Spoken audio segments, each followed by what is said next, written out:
नमस्कार। प्राचीन ज्ञान के इस गहरे विश्लेषण में सभी का बहुत बहुत स्वागत है। चलिए बिना समय गंवाए सीधे आज के विषय में गोता लगाते हैं। आज हम इतिहास के एक बेहद प्रसिद्ध क्षण को एक बिल्कुल नए मनोवैज्ञानिक नजरिए से डीकोड करने वाले हैं। अक्सर ऐसा होता है ना कि हम प्राचीन ग्रंथों को सिर्फ इतिहास या धर्म की किताबों तक सीमित मान लेते हैं, लेकिन सच तो ये है कि ये ग्रंथ सीधे तौर पर हमारे आज के करियर, हमारे कार्यस्थल के तनाव और हमारे मन की उलझनों से गहराई से जुड़े हुए हैं। तो आइए देखते हैं कैसे। भगवद गीता के पहले अध्याय का यह 12वां श्लोक जरा ध्यान से सुनिए। तस्य संजनयन हर्षम कुरु वृद्धा पितामह सिंहनादम विनद्यो चय शंखम दधमौ प्रतापवान। इसका अर्थ बहुत ही स्पष्ट लेकिन बेहद गहरा है। तब कुरुवंश के वयोवृद्ध प्रतापी पितामह भीष्म ने दुर्योधन के हृदय में हर्ष उत्पन्न करने के लिए सिंह की दहाड़ के समान ऊंचे स्वर से गरज कर अपना शंख बजाया। अब सोचने वाली बात यह है कि ये सिर्फ युद्ध की शुरुआत भर नहीं थी। ये कुरुक्षेत्र के मैदान की एक बहुत ही सूक्ष्म मनोवैज्ञानिक स्थिति को दर्शाता है। जरा कल्पना कीजिए, दुर्योधन उस वक्त अपनी असुरक्षा और भय से पूरी तरह घिरा हुआ था। उसकी इस घबराहट और मानसिक अस्थिरता को भांपते हुए सेनापति भीष्म पितामह ने बिना कुछ कहे बस उसके डर को दबाने के लिए अचानक सिंह जैसी गर्जना की और शंख बजा दिया, बिल्कुल किसी ढाल की तरह।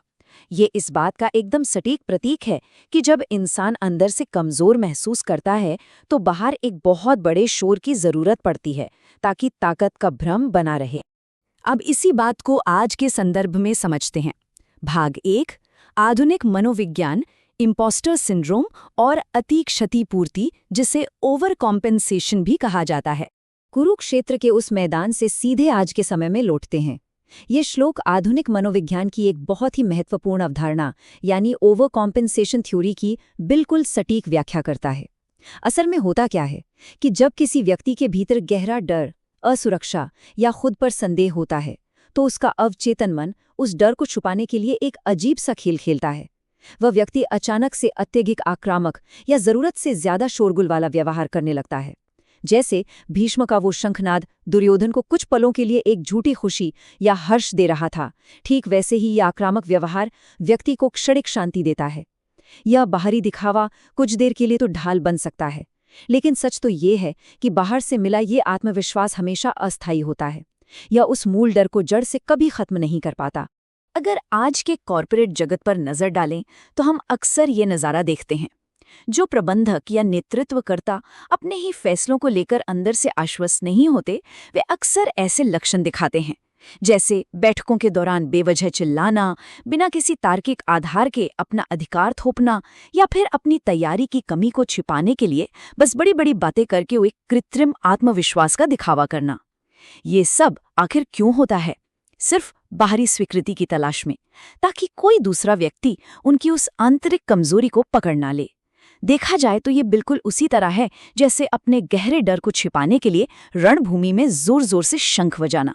और यहीं से हम पहुंचते हैं अपने अगले बिंदु पर। भाग 2, अहंकार प्रेरित आत्मविश्वास बनाम वास्तविक आत्मसम्मान।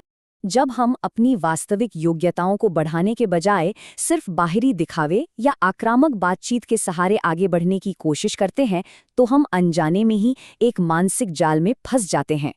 इसे ही अहंकार प्रेरित आत्मविश्वास कहा जाता है।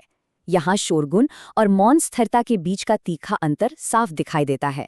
उदाहरण के तौर पर सोचिए, किसी अहम व्यापारिक बैठक में जब ठोस आंकड़े या पहले से की गई तैयारी नहीं होती तो इंसान क्या करता है? वो अपनी आवाज ऊंची करके या सामने वाले को दबाकर अपनी बात मनवाने की कोशिश करता है ना? ये पूरी तरह से अहंकार प्रेरित व्यवहार है, और सच कहें तो व्यावहारिक रूप से ये किसी के भी पतन की शुरुआत है। इसके ठीक विपरीत जो वास्तविक और टिकाऊ आत्मसम्मान होता है वो हमेशा शांत और स्थिर होता है। सच्चे आत्मविश्वास को खुद को साबित करने के लिए किसी बड़े शंखनाद की कतई जरूरत नहीं होती। जब इंसान अपनी कमजोरियों को स्वीकार कर लेता है और सच्चे ज्ञान पर टिका होता है, केवल तभी वो असल मायने में उन्नति कर सकता है। तो फिर इस समस्या का अचूक उपाय क्या है? आइए देखते हैं। भाग 3, आध्यात्मिक समाधान, आत्मजागरूकता और मौन स्थिरता। इस पूरे विश्लेषण का सबसे महत्वपूर्ण हिस्सा है इसका समाधान। इस कॉर्पोरेट और मानसिक तनाव का आध्यात्मिक उपाय बहुत ही सरल है, लेकिन बेहद गहरा है। अगर हमें किसी निर्णय या करियर को लेकर डर सता रहा है, तो उसे बाहरी शोर या नकली आत्मविश्वास के पीछे बिल्कुल नहीं छिपाना चाहिए। सबसे पहला कदम है अपनी आंतरिक स्थिति और डर का पूरी ईमानदारी से सामना करना, खुद से सच बोलना। और दूसरा कदम, वास्तविक कौशल का निर्माण। हमें हमेशा ठोस आंकड़ों, अच्छी तैयारी और अपनी वास्तविक योग्यताओं पर निर्भर रहना चाहिए। जब किसी व्यक्ति का ज्ञान और उसका विवेक मजबूत होता है, तो उसके भीतर अपने आप एक मौन स्थिरता आ जाती है। और यही हमारा तीसरा और सबसे अहम बिंदु है, मौन को अपनाना। ये स्थिरता इतनी शक्तिशाली होती है कि आपको बाहरी अहंकार प्रेरित स्वीकृति की कोई जरूरत ही नहीं रह जाती।